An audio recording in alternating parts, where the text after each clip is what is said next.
성경 말씀 보시겠습니다. 성경 말씀은 시편 4편 5절 말씀부터 8절 말씀까지, 시편 4편 5절 말씀부터 8절 말씀까지 한 절씩 교독하여서 봉독하시기로 하겠습니다.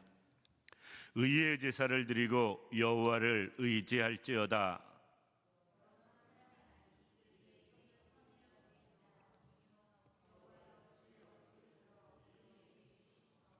주께서 내 마음에 두신 기쁨은 그들의 곡식과 새 포도주가 풍성할 때보다 더하니이다.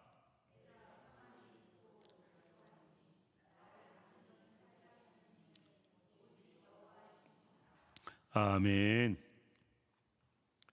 오늘 이 시간은 본문 말씀 통해서 하나님을 신뢰하며 예배 드릴 때라는 제목으로 말씀을 생각해 보기로 하겠습니다. 코로나가 2000년도에 터지면서 우리의 생활은 급변했습니다. 어려운 쪽으로, 힘든 쪽으로 전락해진 우리의 삶의 모습을 보게 됩니다. 코로나가 애지간히 조금 적응하고 그래도 한숨 돌리려고 할 때 러시아하고 우크라이나 전쟁이 터졌습니다. 약 3년 6개월 정도 되었습니다. 코로나도 아직 채 가시기도 전에 전쟁이 나면서 이런저런 어려움이 또 겹쳤습니다. 우크라이나 전쟁이 끝나진 않았지만 이제 어느 정도 거기에도 적응할 때 되니까 이번에는 이스라엘과 팔레스타인이 전쟁이 났어요. 엎친 데 덮친 데 이것이 이어지는 것이 계속되었습니다. 이제는 사실 전쟁을 하거나 말거나 무관심해질 만큼 이제 또 그 생활에도 적응되어지는 요즘, 우리는 관세 전쟁이라는 데 또 힘든 일을 겪고 있습니다. 여러 가지가 힘든 일이 겹쳤어요. 그런데 요즘 날씨까지도, 기후까지도 폭염 아니면 폭우가 쏟아지면서 여기저기 문제가 되어지는 모습을 볼 수가 있습니다. 인천에는 애지간해 가지고는 그렇게 비 피해가 심한 적이 없었는데, 김포에도 많은 사람들이 이야기할 때 한강 끼고 있고 바다 끼고 있고 또 배수로 잘 돼 있어 가지고 저 김포 와가지고 이번에 고촌에 그렇게 큰 피해 입은 모습 뉴스를 통해 처음 봤습니다. 이게 정말 김포인가 싶을 만큼 너무너무 어렵고 힘든 일들이 약 5년 사이에 그치지 않고 계속되어지면서 특별히 폭염과 폭우까지 겹치는 요즘 우리는 몸도 지치고 마음도 지치고 영혼도 지쳐가는 모습을 볼 수가 있습니다. 몸도 지치면 마음도 지치고요, 마음이 지치면 영적으로도 공고해지는 것, 자연스럽게 따라가는 모습을 볼 수가 있어요. 여러 가지로 어렵고 힘들다. 오늘 본문의 배경이 그렇습니다. 본문 말씀을 이해하려면 시편 3편부터 우리가 살펴보아야 됩니다. 시편 3편 1절 보면 다윗이 이렇게 고백합니다.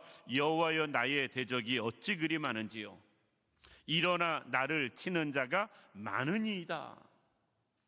지금 다윗은 너무너무 어렵고 힘든 가운데 시편 3편을 기록하고 이어서 4편을 기록하는데 거의 한 맥락으로 쭉 이어지는 모습을 볼 수가 있습니다. 4편 1절에도 이렇게 말씀합니다. 내 의의 하나님이여, 내가 부를 때 응답하소서. 곤란 중에, 지금도 여전히 다윗은 곤란한 가운데 있다라고 고백하면서 이 4편이 기록이 되어집니다. 다윗은 정말 대적 때문에 어렵고 환경 때문에 어렵고 여러 가지 어렵고 힘들 때 그는 어디에 집중했는가? 오늘 5절 말씀 보면 의의 제사를 드리고 여호와를 의지할지어다. 가장 어렵고 힘들 때 여호와를 의지한다라는 것은요, 믿고 맡긴다라는 거예요. 신뢰한다. 하나님을 신뢰하면서 그가 하는 일이 무엇이냐? 하나님 앞에 제사, 즉 예배를 드리는 일이었습니다. 우리는 어렵고 힘들 때 정말 하나님을 신뢰하며 예배드렸어야 되는데 그것을 못했어요. 코로나 시절에는 오히려 예배가 많이 어려워졌고요. 우리는 그것을 또 자연스럽게 받아들여졌고요. 그것을 온전히 회복하기에는 아직도 갈 길이 먼 모습도 볼 수가 있습니다. 그 이후에 경제적인 문제 이런저런 이유들 쭉 되면서 우리는 하나님을 신뢰하기보다는 원망하고 불평하는 일이 많아졌고요.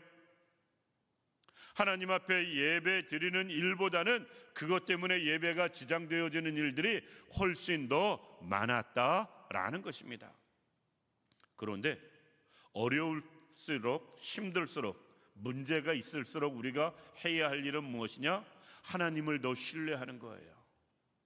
그리고 그 하나님 앞에 예배 드리는 일입니다. 지금 우리가 지난 5년 동안 과연 그랬나? 스스로를 점검해 볼 수 있기를 원합니다. 우리 스스로의 모습이 곧 교회의 모습이에요. 교회의 모습이 곧 한국 기독교의 모습일 수도 있습니다. 우리는 지나간 5년 동안 정말 여러 가지 어렵고 힘든 것 때문에 하나님을 신뢰하는 부분이 약해졌고요. 예배 드리는 것이 약해진 모습을 볼 수가 있다. 결과가 무엇이냐? 그로 인해서 문제가 해결되어지지 않고요. 그로 인해서 고난은 반복되고 있다라는 것입니다. 따라서 다윗은 반대로 말씀하고 있어요.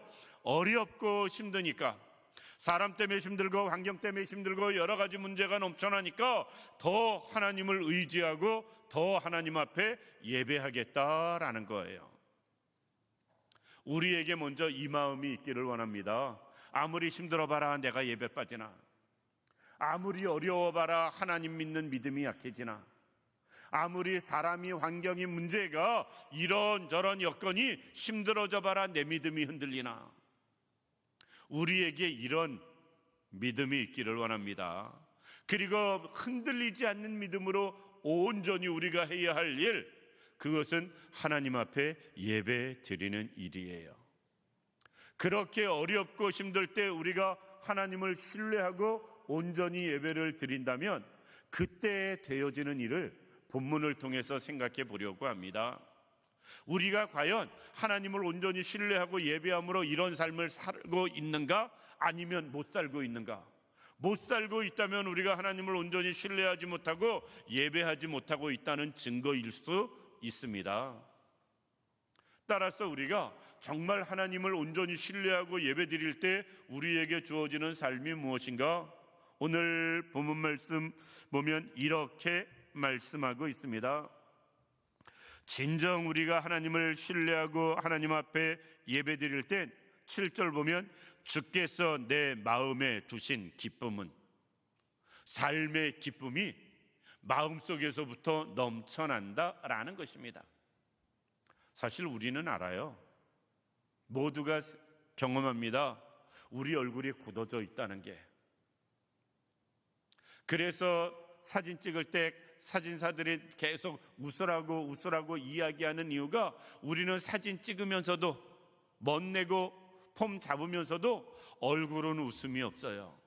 왜 그럴까? 마음에 기쁨이 없기 때문에 그렇습니다. 얼굴은 마음의 거울입니다. 마음이 기쁘면 얼굴에 나타나게 돼 있어요. 사실 우리 고민 있으면, 걱정 있으면 인상 써지는 것 자연스럽잖아요. 아프면 다른 사람이 더 먼저 알아요. 어디 아프냐고. 왜? 얼굴에 그게 드러나기 때문에. 그런데 진정 어떤 상황에서도 아무리 어렵고 힘들어도 하나님을 신뢰하고 그 하나님 앞에 예배하는 사람은 하나님이 우리의 마음에 기쁨을 주신다라는 것입니다. 정말 기쁨을 누리며 살기를 원한다면 일이 잘 되는 게 아니고요, 하나님을 신뢰하고 하나님 앞에 예배드리는 삶이 먼저인 것입니다. 우리가 하나님을 온전히 신뢰하며 하나님 앞에 온전히 예배드릴 때 주님이 내 마음에 강같이 흐르는 또는 넘치는 그런 기쁨을 허락해 주신다라는 것입니다. 이 자리에 있는 우리 모든 성도님들, 걱정, 근심 내려놓고 정말 기쁘게 살길 원하고 즐겁게 살길 원한다면 하나님을 더 온전히 신뢰하는 분들 되기를 원하고요, 그 하나님 앞에 더 온전히 예배 드리는 분들 되기를 원합니다. 그로 인해서 잃어버린 기쁨이 회복되어지고, 잃어버린 기쁨이 우리 삶 가운데 넘쳐날 수 있는 우리가 되기를 원합니다. 두 번째, 우리가 하나님을 신뢰하고 하나님 앞에 온전한 예배를 드리면 어떻게 되는가? 그들의 곡식과 새 포도주가 풍성할 때보다 더하니이다.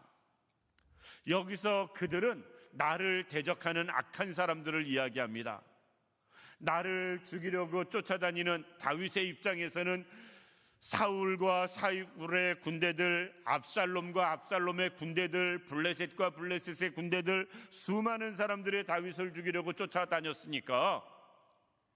그런데 다윗은 지금 이렇게 이야기합니다. 하나님을 신뢰하고 하나님을 의지할 때 그들이 세상에서 잘 되는 것보다 나는 더 잘 되어진다.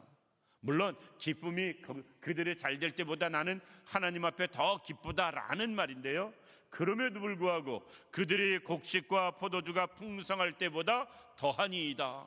하나님께서 그럴 때 우리에게 삶의 풍성함, 풍요도 허락해 주심을 우리가 믿으시기 바랍니다. 우리가 경제적으로 계속 어렵고 힘들고 앞으로 전망도 여러 가지 이런저런 이야기, 대통령 바뀔 때마다 주식이 5천까지는 올라갈 거라고 이야기한 지가 도대체 언젠데 아직도 3천, 그나마 대통령 바뀌어서 3천 올라간 것도 어떤 면에선 다행이다. 그 전에는 2,500. 우리가 생각하는 것보다 경제가 반토막, 여태까지 아직도. 앞으로도 죄송하지만 우리가 하나님 앞에서의 삶이 회복되어지지 않으면 우리의 경제도 회복되기 어려울 것입니다. 물질의 풍요도 하나님이 주셔야 되기 때문에 그렇고요, 나라의 경제도 하나님이 살리셔야 되기 때문에 그렇습니다. 따라서 우리가 온전히 하나님을 신뢰하고 그 하나님 앞에 예배 드릴 때에 다른 원수들의 포도주와 곡식이 풍성할 때보다 우리는 더 풍성해질 수 있는, 더 기뻐할 수 있는 그런 일이 생겨날 것입니다. 경제적인 문제, 우리의 고민 없는 사람이 어디 있겠어요, 이 자리에. 그 문제를 해결하는 방법은 세상적으로, 인간적으로 내가 열심히 수고하고 노력하는 것, 그것으로 되어지는 게 아니고요, 거기에 하나님의 돕는 은혜가 더해져야 되는 것입니다. 하나님의 돕는 은혜가 더해지는 것은 우리가 그 하나님을 신뢰할 때에, 그 하나님 앞에 온전히 예배 드릴 때에 하나님의 돕는 은혜가 더해지는 것이에요. 우리가 그럴 수 있길 원합니다. 하나님을 신뢰하고 하나님 앞에 온전한 예배를 드림으로 마음은 기쁘고 생활은 풍요로워질 수 있는, 경제적으로 온전히 회복되어질 수 있는 그런 은혜가 우리에게 있기를 원합니다. 세 번째, 우리가 하나님을 온전히 신뢰하고 하나님 앞에 예배를 드린다면 그 다음에 우리의 삶에 평안이 찾아옵니다. 8절 해결됩니다. 그리고 아주 극심한 폭염은 그래도 한꺼풀 꺾여이기 때문에 우리는 더워도 밤잠 편안히 잘 수 있어요. 그런데 사실 여러 가지 다른 이유 때문에 우리는 마음의 평안을 잃어버린 게 사실입니다. 평안 없이 살아가는 우리의 모습을 볼 수 있어요. 우리는 지극히 작은 일 하나만 있어도 제일 먼저 잃어버리는 게 마음의 평안입니다. 그래서 근심 걱정 우리는 늘 달고 살아요. 주님은 아무리 평안을 주노니 말씀하셔도, 내가 너희에게 주는 평안은 세상에 주는 것과 같지 않다 말씀하셔도 사실 우리 마음의 평안은 그렇게 쉽게 회복되지 않고 있는 게 현실입니다. 우리의 마음의 평안이 회복되기 위해서는 어떻게 해야 되느냐? 하나님을 신뢰하고 하나님 앞에 예배드리는 삶을 살아야 돼요. 늘 주님과 동행하며 주님과 함께하는 삶이 되어져야 된다. 주님이 십자가 지고 돌아가신 이후에 부활하셨음에도 불구하고 제자들은 믿지 못하고 겁나서 숨어 있을 때 그들을 찾아오시는 주님은 말씀하십니다. 너희에게 평안이 있을지어다. 주님이 함께할 때만 평안이 있어요. 주님은 누구에게 함께하느냐? 믿는 자에게 함께하세요. 하나님 앞에 예배하는 자에게 함께하십니다. 그럴 때 우리의 마음엔 평안이 있다라는 것입니다. 마지막으로 우리가 하나님을 신뢰하고 예배하는 자에게 하나님이 주시는 은혜는 무엇인가? 우리의 안전을 보장해 주십니다. 8절 말씀 중반에 보면 나를 안전히 살게 하시는 이는 오직 여호와이시니이다. 나를 안전히 살게 하시는 이 세상에 얼마나 환난풍파많아요. 저는 사실 궁금합니다. 축구선수 이천수 선수 부인이 외제차를 타고 요번 폭우에 인천에서 그 차가 침수됐대요. 그 차가 3억짜리랍니다. 3억짜리랍니다. 그걸 고쳐서 쓸까? 폐차를 시킬까? 아니면 팔까? 그게 궁금합니다. 팔아도 침수차이기 때문에 그 가격은 완전히 폭락했을 것이고요. 침수차는 거의 다 폐차하거든요. 3억짜리 폐차하면 그거 보험 될까? 안 될 것 같아요. 안 될 것 같습니다. 사고가 아니라. 사고나 저기 내야 되지. 물 있는데 자기가 가다가 빠져가지고 시동 꺼지고 그래서 침수돼가지고 보험도 안 될 것 같습니다. 그렇다면 한순간에 3억 날아가는 거예요. 야, 웬만한 사람은 평생을 벌어도 3억을 못 모을 텐데. 우리의 삶을 지켜주시는 것, 즉 건강을 지켜주시고 재물을 지켜주시고 신앙을 지켜주시고 내 자녀를 지켜주시고 삶을 지켜주시는 것, 하나님이 지켜주셔야 된다라는 것입니다. 하나님이 지켜주시지 않으면 정말 살라도 산 게 아니다라고 느껴질 때가 있어요. 왜? 한순간에 사람이 어떻게 될지 모르기 때문에. 우리의 건강 문제, 생명 문제, 자녀 문제, 경제적인 문제, 모든 문제 하나님이 안전, 즉 지켜주셔야지 그 모든 것이 보존되고 좋아지지, 하나님이 지켜주시지 아니한다면 아무런 보장도 우리는 할 수 있는 게 없다라는 것입니다. 이 자리에 있는 우리 모든 성도님들, 하나님이 우리를 안전하게 지켜주셔야 됩니다. 구름기둥, 불기둥으로. 그래야만 우리가 이 광야 같은 세상에서 어려움 없이 살아갈 수 있습니다. 누구에게 하나님께서는 안전을 보장하시는가? 하나님을 신뢰하고 예배하는 사람에게 안전히 살게 하신다라는 것입니다. 우리가 그럴 수 있길 원하고요, 그 은혜를 경험할 수 있기를 원합니다. 말씀을 마칩니다. 문제가 세계 정세를 놓고 볼 때 하루아침에 절대 풀릴 것 같지 않습니다. 절대 풀릴 것 같지 않아요. 푸틴하고 미국 대통령 트럼프하고 만나서 회담해가지고 우크라이나 전쟁 어떻게 휴전으로 끝내려고 만난다고는 하는데 벌써 트럼프 말하는 게 바뀌는 거 보니까 결과가 별로 신통치 않을 것 같습니다. 장담할 수 없게, 워낙 트럼프는 큰 소리를 잘 치는 사람인데 장담할 수 없다고 벌써 말하는 게, 이건 뭐가 벌써 삐걱대도 삐걱대나 보다 속으로 그런 생각이 개인적으로 들었습니다. 앞으로도 여러 가지 문제가 쉽게 풀릴 조짐이 없어요. 어느 것 하나라도. 말씀드린 것처럼 이제 비 그쳤으니까 또 더워질 것 같습니다. 무엇 하나 우리를 편안하게 해주는 게 없습니다. 기쁠 게 없고 즐거울 게 없다. 그래서 사람들은 이야기합니다. 요즘은 낙이 없다고. 그 낙을 어떻게 찾을 수 있느냐?